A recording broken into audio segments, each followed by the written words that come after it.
네, 여러분 이번에는 5장을 공부해 보겠습니다. 5장은 일과 에너지가 나오는 단원이 돼요. 그래서 여기 보시면 5장에서 5.1절에 일이 나오고 다음에 다 에너지에 대한 얘기가 이렇게 다 제시가 됩니다.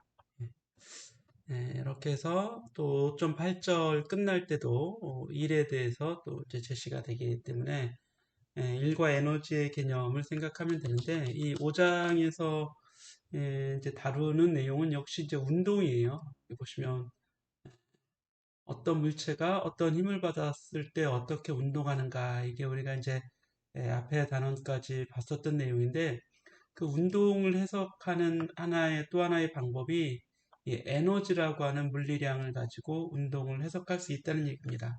이런 것들이 이제 5장에서 주어지게 되는데, 역시 5장에서도 힘에 대한 얘기는 계속 나오게 돼요. 5.1절이 바로 일, 영어로는 work이 되죠. 그래서 work에 대한 얘기가 나오게 되는데, 일을 한다. 우리가 이제 물리학에서는 일을 한다. 이제 일상에서도 일을 한다고 하는데, 일상생활에서의 의미와 전혀 다른 개념이 됩니다. 그래서 물리학에서 일을 하는 건 힘이 일을 하게 돼요. 힘이 작용해서 일을 한 것이 된다. 이렇게 이제 제시되어 있는데, 이게 매우 중요합니다. 일을 하는 건 힘이다. 뭐 사람이 일하고 이런 게 아니라 물리에서는 힘이 일을 하게 되는데, 그림 5.1 이 그림을 보게 되면 어떤 물체의 힘 F가 작용해서 이제 이 힘이 바로 이 힘이 되는 거죠. 힘 F가 작용해서 물체가 얼만큼 움직였는가, 그래서 움직임 변이가 델타 X 이렇게 나와 있습니다. 그때 이 방향이 같잖아요. 두 개의 방향이 같을 때는 이 둘을 그대로 곱하면 그게 바로 일이 되는 겁니다. 이 희미한 일이겠죠. 물론 이 희미한 일을 구하라 그러면 이 힘하고 이 변이를 곱해줘야 되는 거예요. 그래서 이거를 이 아래 5.1식에서는 D라고 델타 X를 D라고 쓴 거죠. 이렇게 되면 두 개를 곱하면 이게 이 희미한 일이 되는 겁니다. 물론 이제 물체의 한 일이 되겠죠. 이 물체. 그 물체가 움직인 변이가 여기 들어가 줘야 돼요. 자, 그리고 우리 이제 다음 페이지 96페이지 가보게 되면 자, 그렇게 5.2식처럼 되어 있잖아요. 그렇죠?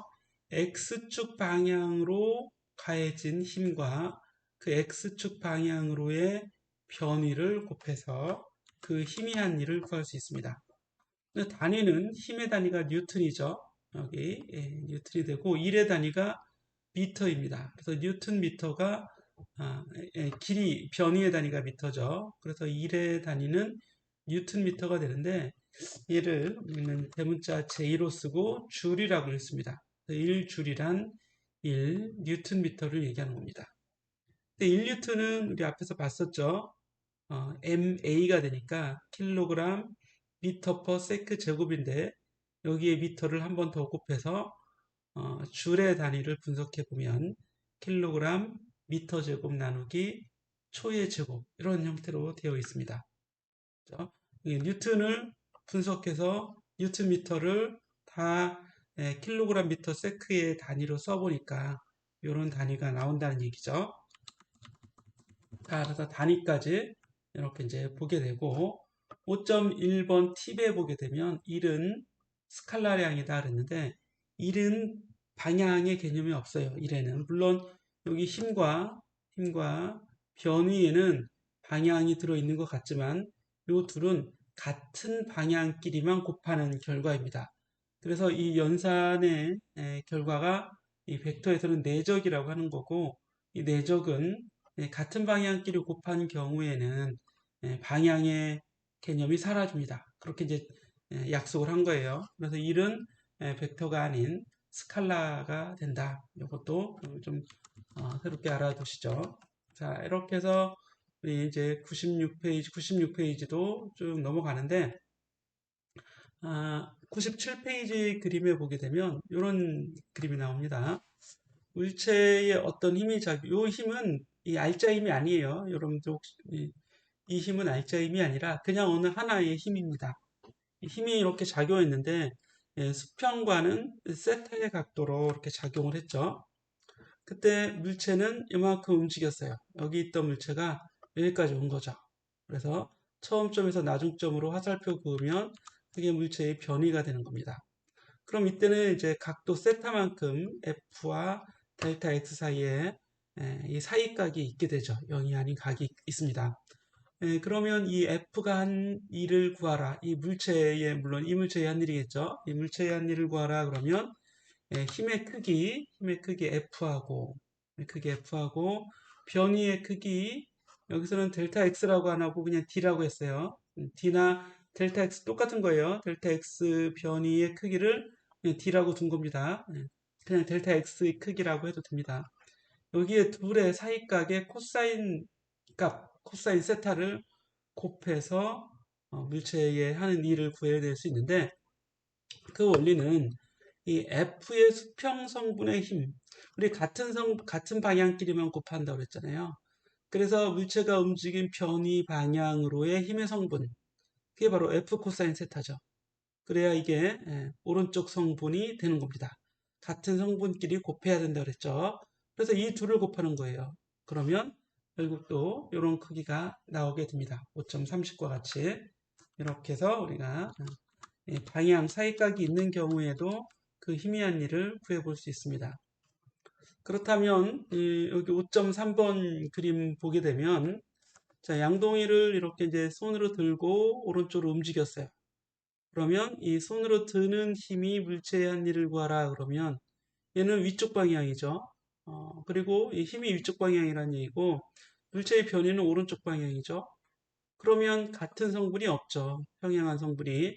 그래서 F와 이 델타 X 사이에는 각도가 90이에요. 90도. 코사인 90도는 그냥 0이 됩니다. 그래서 당연히 이 F가 한 일은 0이 되는 거고 중력이 한 일도 마찬가지죠. 어떤 힘이든지 일을 할 수 있는데 여기서 중력이 한 일을 구하라 그러면 중력 곱하기 변이를 해야 되는데 역시 이 둘 사이의 각도도 90도가 됩니다. 그럼 사람이 드는 힘이 한 일도 0이고 지구가 당기는 중력이 한 일도 다 0이 돼요. 그러면 수평으로 가해진 힘은 뭐겠어요? 여기서는 나타나 있지 않으니까 우리가 생각할 필요는 없습니다. 그렇죠? 그래서 어떤 특정한 힘이 항상 한 일을 구하라 그러면 그 특정한 힘과 물체의 변이만 알면 우리가 그 힘이 한 일을 구해낼 수 있습니다. 자, 그리고 98페이지에 가보는데 그럼 예제를 보면서 우리 이제 물체에 하는 힘이 한 일을 좀 구해보게 되는 거예요. 여기 보면 이제 질량이 50kg인 물체가 있습니다. 이 물체겠죠. 뭐 썰매 또는 썰매 위에 있는 물체까지 다 해서. 그런데 사람이 당기는 이 F의 크기가 여기 왼쪽에 보면 120N이라고 주어져 있습니다. 자, 지금부터 여러분들은 백지를 꺼내서, 흰 종이를 꺼내서, 아니면 노트를 꺼내서 이 그림을 그대로 그려야 돼요. 이 그림. 이 그림. 그래서 뭐 썰매까지 그릴 필요는 없고, 예를 이렇게 사각형이라고 이렇게 두고, 사각형이라고 두고, 여기 F 벡터, 여기 왼쪽 방향에 FK 벡터, N 벡터, MG, 요 해설을 그대로 여러분들이 그림을 그리세요. 요게, 이걸 이제 하면 출석 인정을 하도록 하겠습니다. 자, 계속 해보겠습니다. 그래서 힘의 크기가 120N이에요. 요 F의 크기가. 자, 지면에 평행하게 5m를 당길 때 그가 한 일.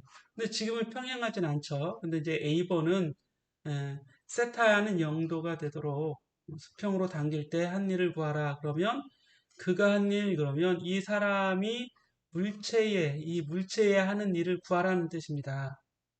그럼 사람이 물체에 하는 일은 사람이 주는 그 힘이 하는 일을 구하라는 얘기죠. 그래서 F가 하는 일을 구하라 이런 얘기예요. A번의 문제는 그가 한 일, 이거는 이제 우리가 일상에서 한 얘기고 사실은 F가 한 일을 구하라 이런 얘기입니다. 밑에 내려가 보면 힘 F를 120N 가해서 얼만큼 움직여요? 5m 움직였다고 돼 있죠. 그럼 이들 그냥 곱하면 돼요. 그러면 600줄이 나오겠네요. 그래서 여기 A번 쓰고 요거 그대로 여러분들이 이렇게 이제 필기를 하세요.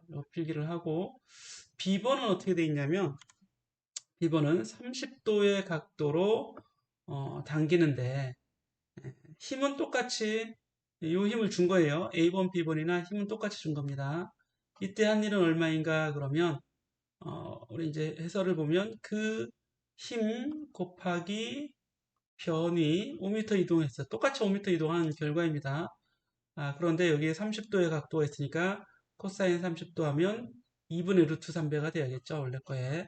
그래서 약 520줄이 나오게 되는 거죠. 600줄이 아니라 520줄로 그 희미한 일은 줄어들게 돼요. 그렇죠?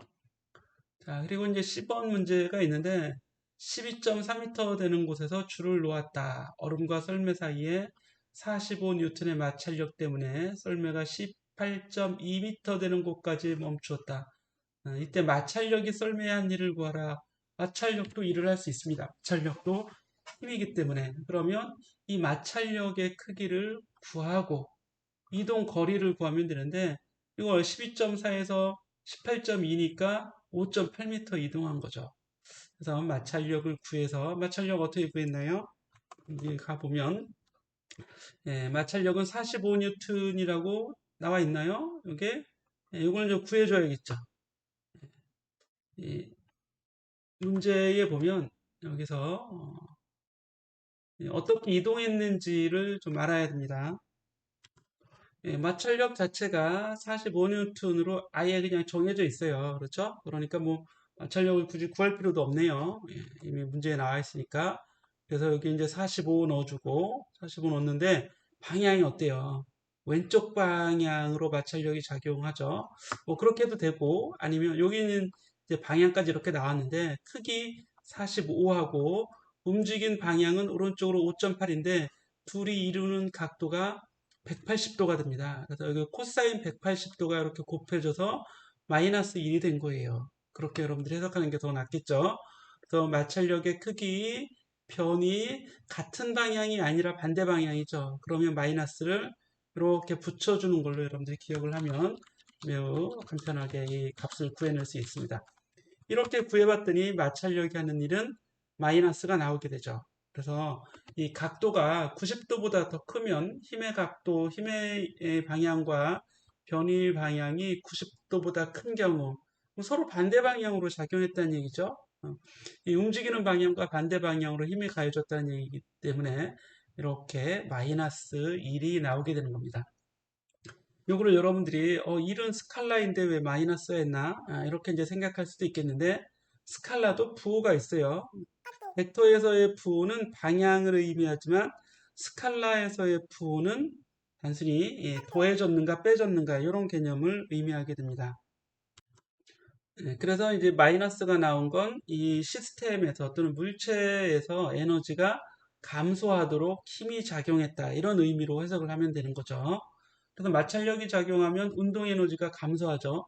그래서 이제 다른 힘이 아니라 이제 마찰력만 작용했을 경우, 어, 그래서 에너지가 감소했다는 의미로 이 마이너스의 부를 해석을 해주면 되겠습니다. 네, 이렇게 이제 예제 하나 해설해보고 다음에 5.1.1절에 일과 소모력이라고 하는 내용이 나와 있는데 이 소모력이 바로 앞에서 얘기했던 마찰력이 되는 겁니다. 그래서 전체 개의 에너지를 감소시키는 그런 역할을 하는 거죠. 예. 여러분들이 쭉 읽어보면 뭐 벨트라든지 근육 힘 마찬가지로 뭔가 이제 마찰이 되고 저항이 돼서 에너지가 감소되게 되는 이런 과정을 얘기해요. 자, 이 썰매 문제 더 살펴보기 이렇게 5.2번 예제도 같이 풀어보도록 하죠. 자, 이것도 필기를 하는 게 좋겠네요. 필기를 해서 여러분들이 또 음, 나한테 보내주면 되겠습니다. 자, 힘을 받아서 운동하는 물체에서 마찰력이 한 일을 계산하라 그랬습니다. 자, 이제 필기한 건 여러분 LMS의 E클래스죠. 우리 E클래스의 필기한 것을 올려주세요. 과제를 만들어 놓으니까 과제로 제출을 하는 겁니다.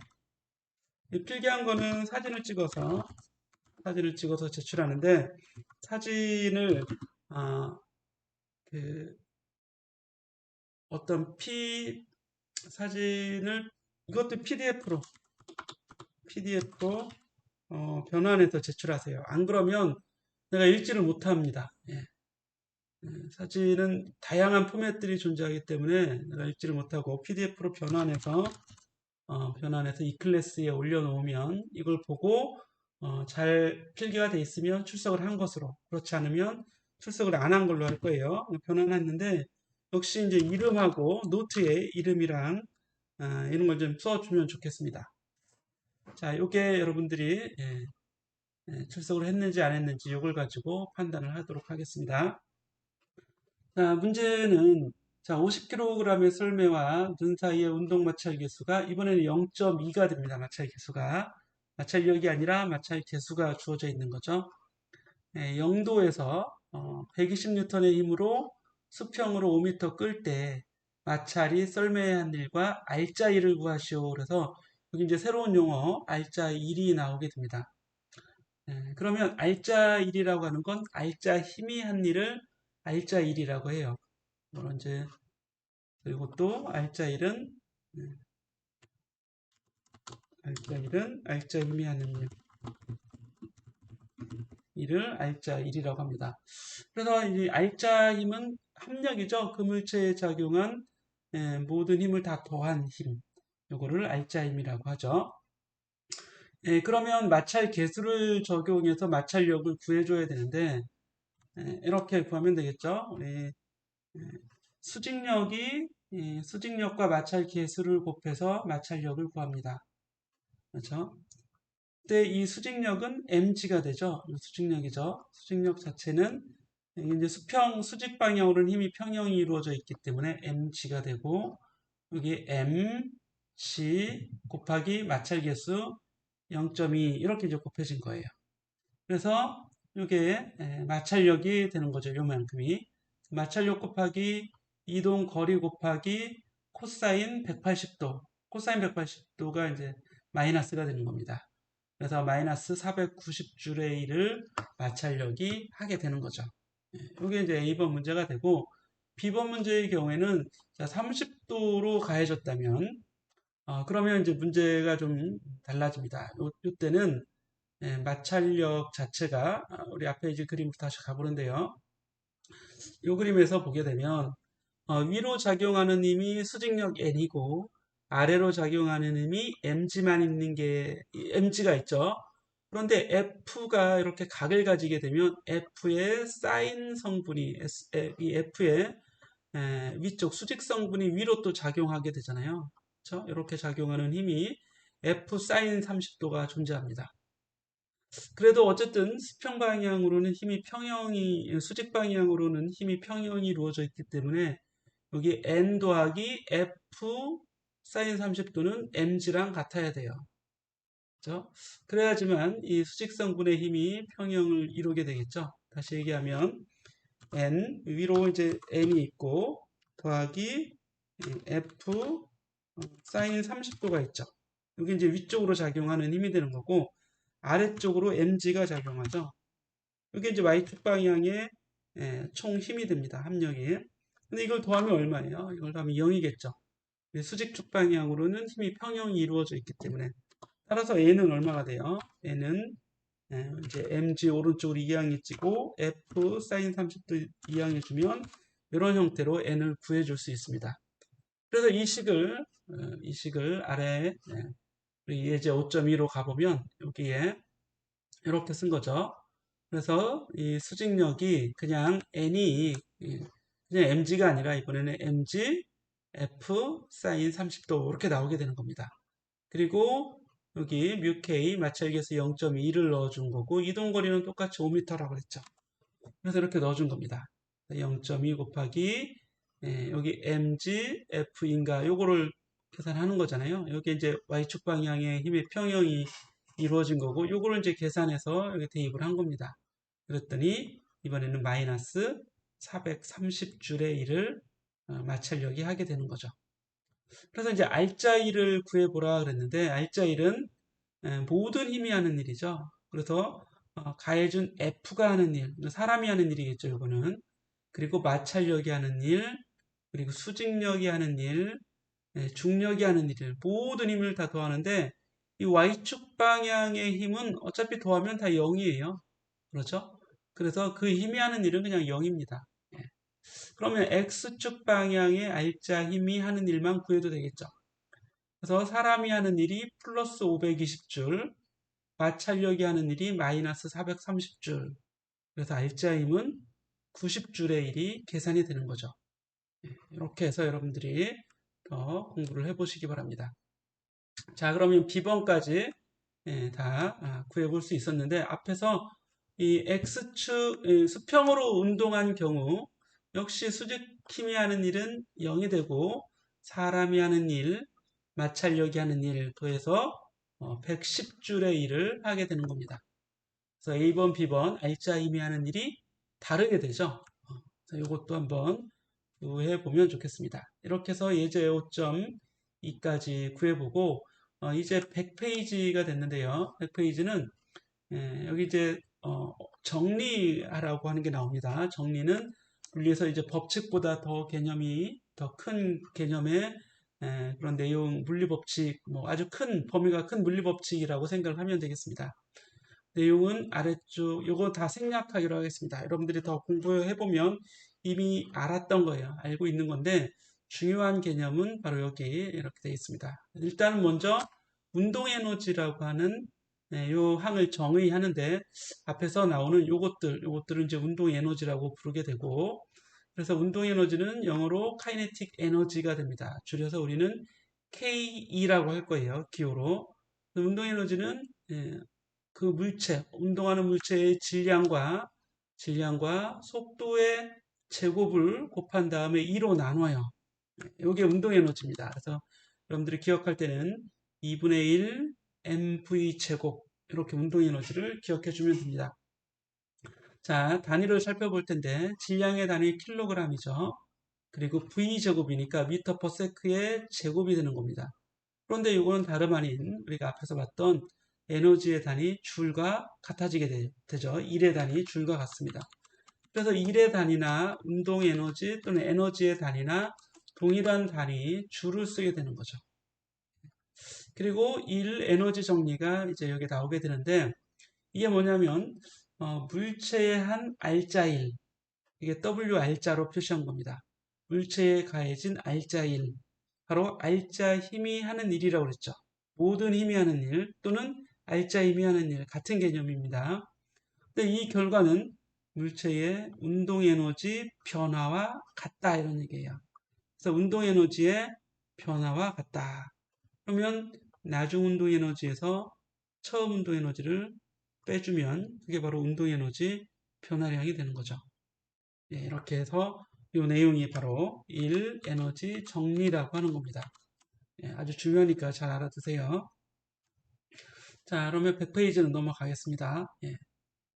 자, 예제 5.3을 살펴보도록 하죠.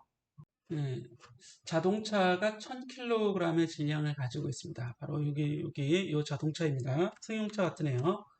그런데 초속 35m로 달리고 있다가 충돌을 피하기 위해서 급정거합니다. 자, 그러면 급브레이크를 밟으면 이제 자동차가 조금 미끄러지겠죠. 그래서 이런 운동 마찰력이 작용하게 되는 거죠. 8000N의 운동 마찰력이 당연히 진행하는 방향의 반대 방향이니까 왼쪽 방향으로 운동 마찰이 작용합니다. 그럼 충돌을 피하기 위한 최소 거리는 얼마인가 그랬는데 충돌하지 않기 위해서 브레이크를 밟고 지금 처음 속도 35로 가다가 정지하게 되는데 그때 정지하는 과정에서 작용하는 힘이 8000N이 되고 이 1 운동 에너지 정리를 적용해서 8000N이 하는 일이 바로 이 자동차의 운동 에너지 변화량과 같아지게 되는 거예요. 그런 내용들을 가지고 이렇게 이제 정리해 주면 되겠습니다. 네, 그래서 1 운동 에너지 정리를 1 에너지 정리를 적용하게 되면 힘이 하는 일은 물체의 운동 에너지 변화량과 같은데 이때 당연히 자동차에 가해진 알짜 힘이 되고 브레이크를 밟은 이후부터 생각하자면 브레이크를 밟기 전에는 이런 속도, 이런 에너지로 가다가 나중에 멈추겠죠. 그러면 나중 속도 VF는 0으로 두고 처음 속도 VI는 주어져 있는 초속 35m를 대입을 해주면 됩니다. 그리고 알짜 힘이 하는 일은 이때 알짜 힘은 마찰력밖에 없죠. 수직 방향의 힘들은 다 평형을 이루고 수평 방향의 힘은 마찰력밖에 없습니다. 그런데 마찰력이 8000N이라고 주어져 있어요. 그리고 질량도 주어져 있고. 그래서 여기에 대입하게 되면 마찰력 곱하기 이동 변위에다가 마이너스를 곱해줘야겠죠. 서로 반대 방향으로 어, 이동하는 방향과 마찰력의 방향은 반대 방향이죠. 그러니까 마이너스에 1을 하게 되는 겁니다. 항상 운동 마찰력은 마이너스 1을 하게 돼요. 예, 그것도 미리 생각해 두면 더 좋겠네요. 그래서 여기 2분의 1 mv 제곱은 다 나와 있으니까 델타 x를 구해줄 수 있겠죠. 그래서 델타 x를 구하면 76.6m를 움직이게 되는 겁니다. 그럼 이거는 어쩔 수 없이 움직이는 거예요. 그렇죠? 그럼 충돌을 피하기 위해서는 이만큼의 거리를 유지하고 있어야 되겠죠. 그래서 우리가 앞차와의 간격을 충분히 벌리고 있어야 된다는 얘기는, 유지하고 있어야 된다는 얘기는 이런 것들 때문에 그런 겁니다. 그리고 B번에 보시면 앞차와의 거리가 처음에 30m라면 충돌할 때의 속력은, 그러면 이제 변이가 30m가 되는 거죠. 그럼 30m만큼 미끄러지게 되면 여기 fx 이동한 여기에 30m를 넣어주고 왜 좌변을 구할 수 있겠네요. 그럼 우변에 나중 속도가 구해집니다. 이런 방법으로 구해주면 되는 겁니다. 너무 빨간색이 많네요. 예. 자, 그래서 이 결과를 다시 보게 되면 이 델타 x에 30m를 대입해 주는 거죠. 그렇죠? 그러면 이게 이제 구해지게 되고, 그러면 나중 속도가 0이 아닌 값이 구해지게 되는 겁니다. 자, 처음 속도는 35였죠. 이건 VI는 35를 넣어서 이렇게 대입을 하는 거고요. 여기 델타 X에다 여기다 30m를 넣어줬다는 얘기죠. 얘를. 예. 그랬더니 VF가 초속 27.3m로 나오게 되니까 그럼 충돌이 좀 아주 센 충돌이 이루어지겠네요. 그렇죠? 이렇게 이제 충돌하기 직전의 속도가 이런 속도를 갖게 된다 이런 얘기입니다. 자, 넘어가 보시고 뭐 여기 교훈도 나와요. 그렇죠? 고속도로에서 이제 유지하는, 그죠? 앞차와의 간격을 유지하는 것이 얼마나 중요한지 알게 된다. 사고 한번 나보면 알게 돼요. 예. 사고 나면 물론 안 되겠죠. 예. 자, 그리고 이제 105페이지에 가보겠습니다. 예, 보존력과 비보존력 그랬는데요. 이 보존력이라고 하는 건 뒤에서 이제 우리가 결론을 내겠는데, 역학적 에너지를 변화시키지 않는 그런 힘을 보존력이라고 하고, 이 앞에서 마찰력처럼 에너지를 변화시키는 힘, 이런 힘은 특히 이제 운동의 에너지, 다른 힘이 작용하지 않고 요것만 작용했는데 운동 에너지를 변화시키거나, 운동 에너지가 생기면 어때요? 이제 우리 마찰이 되기 때문에 열이 발생하게 되죠. 그래서 에너지가 소모되게 된다 이런 얘기예요. 소모가 되는 건 어떻게 할 수 있냐면 열이 발생해서 에너지가 주변으로 흩어지죠. 열은 이제 퍼지게 되니까. 그래서 이런 형태의 열 에너지 발생을 일으키는 힘을 비보존력이라고 하는 겁니다. 아시겠죠? 보존력은 열 에너지가 발생하지 않는다 이렇게 이제 보면 되는 거고, 비보존력은 열 에너지가 발생해서 또는 다른 에너지, 뭐 열이나 소리, 이런 파동이라고 할 수도 있겠죠. 이런 형태로 에너지가 나타나서 나가게 되는 거죠. 주위로 흩어지는 이런 걸 유발하는 힘을 비보존력이라고 합니다. 자, 뭐 여러 가지 예들이 나와 있습니다. 여기 가 보시고, 그래서 요거를 좀 봐줘야 돼요. 요거를 보면 우리가 일 에너지 정리를 이렇게 좀 수정을 했죠. 좌변에 보면 알짜 힘이 있어요. 알짜 힘.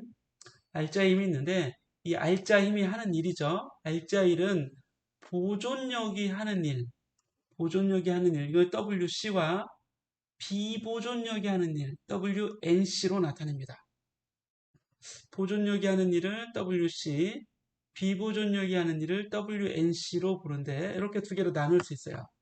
요걸 더해서 전체 알짜 힘이 될 거 아니겠어요?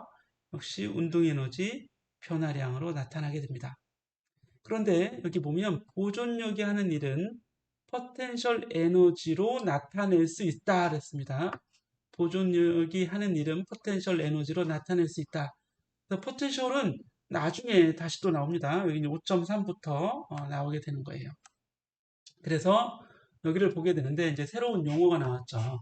예, 포텐셜 에너지라고 하는 게 나옵니다. 예, 이거 좀 아주 중요한 개념이고 우리가 계속해서 공부해야 되는데 그럼 포텐셜 에너지가 뭐냐? 그러면 포텐셜 에너지는 여기 나온 대로 보존력이 하는 일 가지고 우리가 따질 거예요. 그러면 5.3.1에서 중력이 한 일과 포텐셜, 중력 포텐셜 에너지에 대해서 나오는데 참고로 중력은 보존력입니다. 보존력. 예. 그래서 보존력이 하는 일과 포텐셜 에너지 사이의 관계를 5.3.1절에서 이제 공부를 하게 될 겁니다. 쭉 넘어갈 거예요. 예.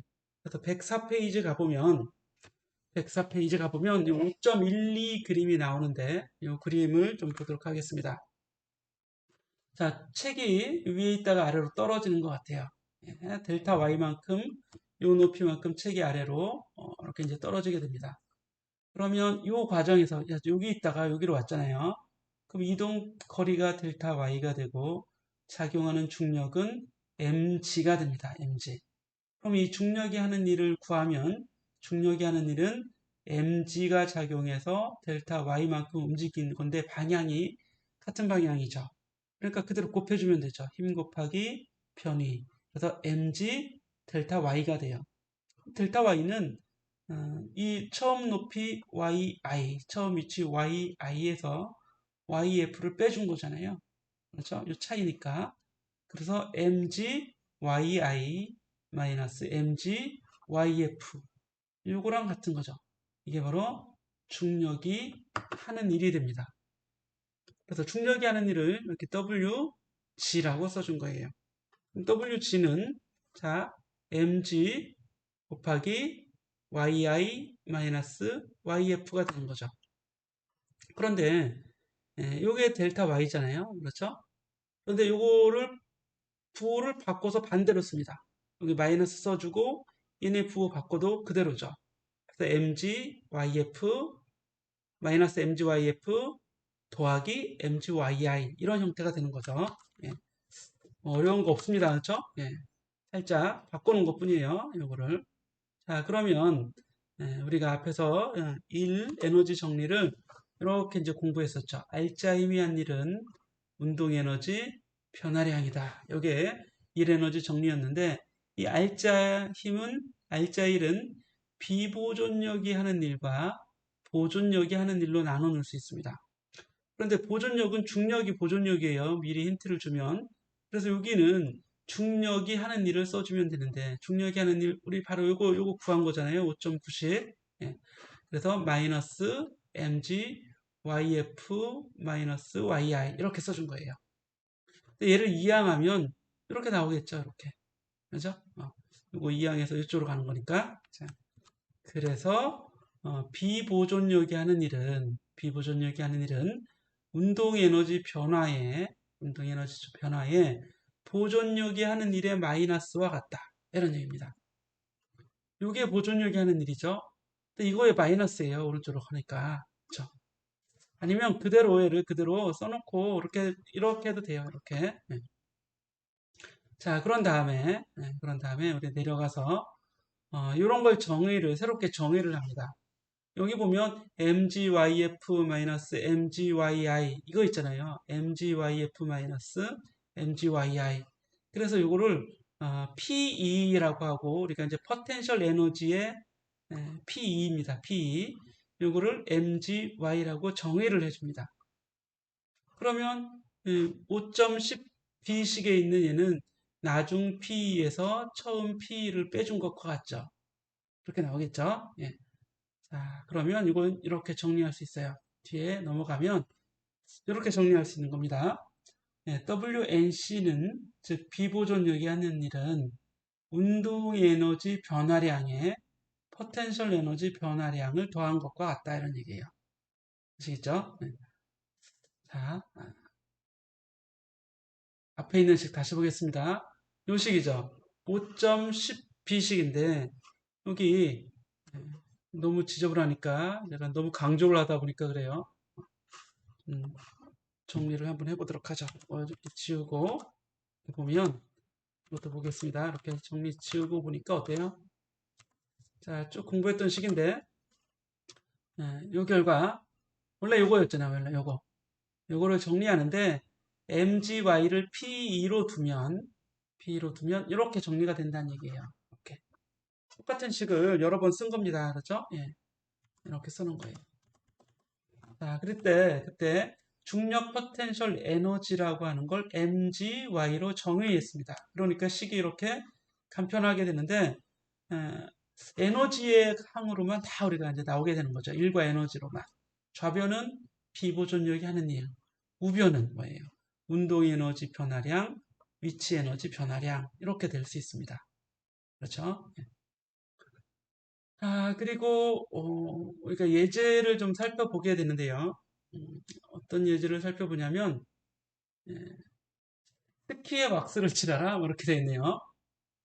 문제가 60kg인 스키 선수가 있는데 A에서 B로 떨어집니다. 미끄러지는데 10m 높은 곳이라고 해요. 이때 에, 중력 포텐셜 에너지 MGY죠. MGY가 0인 위치를 B로 설정하고 또 B번에서는 MGY가 0인 위치를 A로 선택하고 뭐를 구하는 거예요? 포텐셜 에너지 변화를 계산하라 이런 얘기입니다. 포텐셜 에너지 변화량을 계산하는 거예요. 단순히. 자, 그러면 보세요. 포텐셜 에너지 변화량은 나중 포텐셜 에너지에서 처음 포텐셜 에너지를 빼주는 게 포텐셜 에너지 변화량인데 A번 문제는 이 B의 위치를 Y가 0인 곳으로 잡아라 이런 얘기예요. 왜냐하면 MGY가 0이 되는 곳이잖아요. B를. 위치 에너지가 0이 되는 곳으로 잡은 겁니다. 그럼 이 얘기는 무슨 얘기예요? Y가 0이라는 얘기죠. MG는 0이 될 수 없으니까 Y가 0이 되는 것이고 그러면 A의 위치는 Y가 10이 되는 이게 이제 YF죠. 그렇죠? YI죠. YI가 10m인 지점이 돼요. 이게 처음 상태니까요. 그렇죠? 나중에 A에서 B로 내려오게 됐으니까. 자, 그래서 포텐셜 에너지를 구하면 이 지점에서의 처음 위치에서의 포텐셜 에너지는 얼마가 돼요? mgy입니다. mgy. 그런데 이것은 10m라고 했으니까 mgy를 그대로 구해주면 되겠죠. 이 사람의 질량이 60kg, 그리고 g는 9.8, 높이 10m 써주면 되겠죠. 예. 그러면 이게 이제 PI잖아요. 그래서 구해보니까 이 사람의 포텐셜 에너지는 5,880줄이 되는 거죠. 이 사람이 이 높이에 있을 때 포텐셜 에너지인데 기준은 어때요? 포텐셜 에너지는 항상 기준이 있어서 이 B점을 기준으로 한 이 A점의 포텐셜 에너지 이런 얘기예요. 그러면 그 높이 차만 구해주면 되는 거죠. 예, 그래서 이렇게 구했더니 포텐셜 에너지 변화량이 마이너스 5,880줄이 나오게 되는 겁니다. 그런데 B번은 높이가 0인 위치를 A로 정하라 이런 얘기예요. 그래서 B번은 여기가 요 위치가 이제 0이 되는 겁니다. 그래서 그러면 다시 써보면 요 위치가 이제 여기가 YI죠. YI가 0이 되는 거고 그럼 YF는 얼마가 되겠어요? B에서의 위치 YF는 얘는 아래쪽으로 10m 갔으니까 마이너스 10m가 되는 겁니다. 위치는 벡터이기 때문에 방향이 존재합니다. 그러면 포텐셜 에너지 변화량을 구하라 그랬으면 나중 포텐셜 에너지에서 처음 포텐셜 에너지를 빼주면 되는데 나중 포텐셜 에너지는 mg yf예요. 그런데 yf가 얼마죠? 그렇죠. 마이너스 10m죠. 그래서 mg yf니까 이게 마이너스 5,880줄이 되는 거고 그러면 처음 포텐셜 에너지는 여기 yi가 0이니까 포텐셜 에너지가 아예 0이 되는 거죠. 그래서 포텐셜 에너지 변화량은 동일하게 되는 겁니다. 어디를 기준으로 잡거나 관계없이. 그래서 포텐셜 에너지 자체는 사실 그렇게 중요하진 않고 이 변화량이 우리에게는 항상 물리적으로 중요한 거예요. 위치를 어디로 잡든 이 사람이 이동한 건 아래쪽으로 10m잖아요. 그만큼에 해당하는 포텐셜 에너지 변화량은 이렇게 된다는 얘기입니다. 예.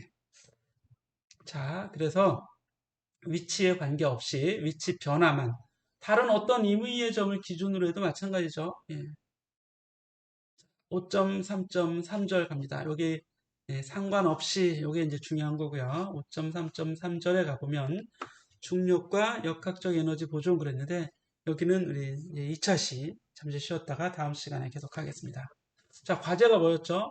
과제는 우리 예제 이제 정리하는 거였죠. 이걸 정리해서 앞에 어떻게 과제를 해야 되는지 제시해 줬으니까 그대로 정리해서 보내주시기 바랍니다. 올려주시기 바랍니다.